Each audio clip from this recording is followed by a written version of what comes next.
Tout d'abord, vous remercier de l'honneur que vous nous faites. Ce n'est pas tous les jours qu'un chef d'État accorde 1 heure d'entretien à des journalistes. Et puis d'emblée, si vous le voulez bien, dans le sujet, pendant votre congrès, pendant le congrès du mouvement populaire de la Révolution, il était beaucoup question de l'authenticité. On en parle en Belgique depuis pas mal de temps déjà.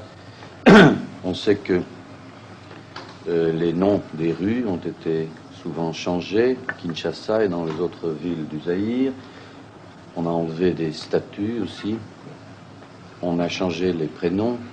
Est-ce que vous pourriez expliquer le pourquoi de cela? C'est facile à expliquer, M. François, parce que l'authenticité, c'est quoi? D'abord, pour nos Zaïrois, c'est une question de dignité. C'est le respect dû à ses origines. Le Belge, pour moi, doit être un authentique. Le Français doit l'être aussi. Tout comme l'Anglais, l'Italien. Chaque peuple doit respecter ses origines. Je crois que c'est vraiment clair. Et ça nous permet à nous aussi, je vous le dis sans complexe, mais nous devons, nous autres anciens colonisés, nous décomplexer aussi avec cela.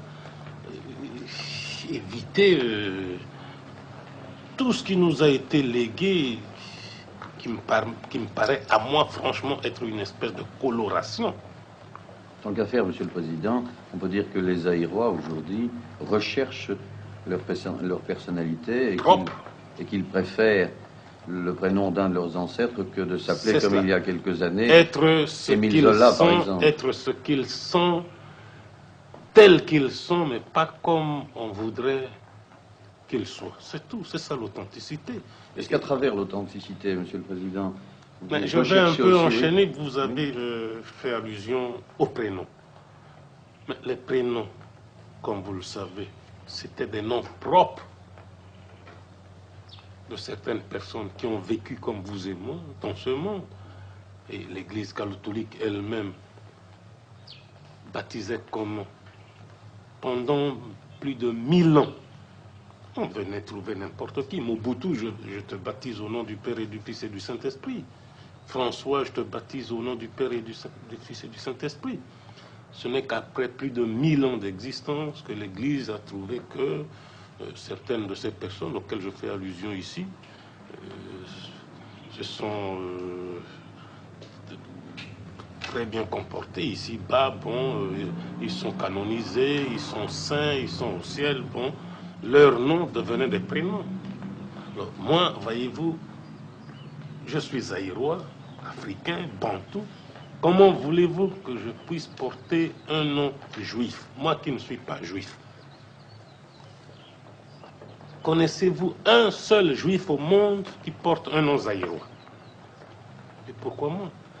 Croyez-vous vraiment que ce serait intelligent, pensable de la part d'une jeune fille de mon pays de porter le prénom de Chantal, de Marie-France, de Marie-Flore? Ça veut dire quoi? Voilà. Monsieur le Président, est-ce qu'à travers cette authenticité, vous cherchez également à créer au Zaïre une conscience nationale? Cette conscience nationale existe depuis mon avènement au pouvoir, depuis le 24 novembre 65. Parcourez un peu le pays, Monsieur François, vous verrez de vos yeux, vous constaterez de vous-même que la prise de conscience est très nette dans le pays. Et c'est ça le résultat le plus palpable auquel nous sommes arrivés. Est-ce que ça n'était pas fort important après les premières années d'indépendance, qu'on avait vu s'installer le chaos, les luttes tribales? Mais je crois avoir déjà eu l'occasion de le dire à pas mal de vos confrères. Inga, sur le plan de l'industrialisation, c'est bien. La sidérurgie de Maluku, c'est bien. Le pont que nous allons jeter sur le fleuve Zaïre à Matadi, tout ça, c'est bien. Ça va aider le pays sur le plan économique et social. Mais l'essentiel a été et reste pour moi la prise de conscience nationale. Cet orgueil national qu'on trouve chez n'importe qui parmi mes concitoyens, c'est ça qui compte pour moi. Question peut-être un peu plus délicate, Monsieur le Président. Allez-y. Il y avait déjà la négritude, il y a maintenant l'authenticité. Oui. Quelle est la différence que vous faites entre négritude et authenticité? Vous connaissez personnellement la personnalité africaine qui a donné naissance à la négritude. Au fond, ce n'est pas léger ce que je vais vous dire ici, mais je ne tiens pas à ces personnes. Je suis chef de l'État, tout comme mon ami et frère, le président Senghor. Et ici, il faut qu'on se réfère un peu à mon discours à l'ouverture du congrès du parti, du MPR. J'ai commencé par dire textuellement ceci, que l'authenticité n'est pas une affaire typiquement zaïroise ni africaine. Elle était universelle. Et ici, dès la première question, vous avez abordé ce problème d'authenticité. Je vous ai dit que le Belge devait, lui, aussi être un authentique, comme le Français, l'Italien, le Canadien. Alors, vous voyez, la négritude vise le mot nègre, donc un groupe bien donné. Et limité à un groupe racial. Voilà. Et pendant ce temps, les choses étant ce qu'elles sont, l'Afrique n'est pas habitée seulement par des nègres. Prenez nos amis et frères nord-africains, ce sont des Africains. Ils sont là où ils sont.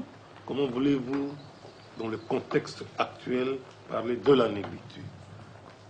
Défendre les seuls nègres, défendre l'art nègre, c'est dépassé, c'est mon opinion.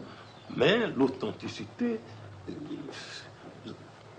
je ne sais pas si vous n'étiez pas dans la salle l'autre jour, lorsque le délégué américain est intervenu. Il nous a défendus en disant que lui-même, tout en étant américain, bon, il défend à partir d'aujourd'hui, à partir de son séjour au Zaïre, l'authenticité, et grâce à cela, maintenant, il est fier de ses origines irlandaises. Mais c'est ça, tout en étant américain, il respecte ses origines. C'est ça l'authenticité. On a écrit parfois en Belgique, Monsieur le Président, ces derniers mois, que, entre guillemets, vous aviez inventé l'authenticité pour camoufler aux yeux de la population une situation économique difficile. Je crois, mon cher François, vous avoir dit cela. Connaissez-vous un seul pays au monde qui n'a pas de difficulté économique, qui n'a pas de difficulté d'ordre financier, qui n'a pas de difficulté d'ordre social? Ça n'existe pas au monde. Prenez le cas du Zaïre. On a même tort en Belgique de se frotter le main lorsqu'il y a des difficultés ici. Mais l'authenticité n'a rien à voir avec les difficultés financières. Ces difficultés financières auxquelles on fait allusion. Mais ça touche tout le monde depuis la crise du dollar. Ça, vous le savez, je n'invente rien. Et puis, en Belgique, il suffit simplement qu'on ouvre les pages financières et boursières de chaque journal, qu'on dit « Ah, le cuivre baisse », il dit « Bon, ça y est, on va voir avec Mobutu, on s'en réjouit ». Je ne sais pas pourquoi et pour quelle raison. Mobutu n'est pas le seul producteur de cuivre au monde. Le Chili produit le cuivre, le Pérou, le Canada, les États-Unis, la Zambie, pas mal d'autres pays. Mais en Belgique, on ne voit que le métal rouge lorsqu'on veut parler de Mobutu ou de ses difficultés. Mais l'authenticité existe. Je la prêche depuis le commencement, depuis le 20 mai 1967, date où a été créé le mouvement populaire de la Révolution. Nous disions... alors même que les cours du cuivre étaient encore très élevés. coût de cuivre en cette année avait atteint même, si j'ai bonne mémoire, 90 000 francs belges la tonne. Alors, à ce moment-là, je fais ici allusion à la création du MPE, nous avons lancé le fameux slogan qui est devenu notre doctrine de base, le fondement de base, le principe de base du MPE. Ni à gauche, ni à droite, mais le nationalisme, à l'époque nous disions congolais authentique, aujourd'hui le nationalisme zaïrois authentique, nous le disons depuis 5 ans. Ce n'est pas une nouvelle invention. Lorsqu'on dit nationalisme zaïrois authentique et lorsqu'on dit authenticité, où est la différence?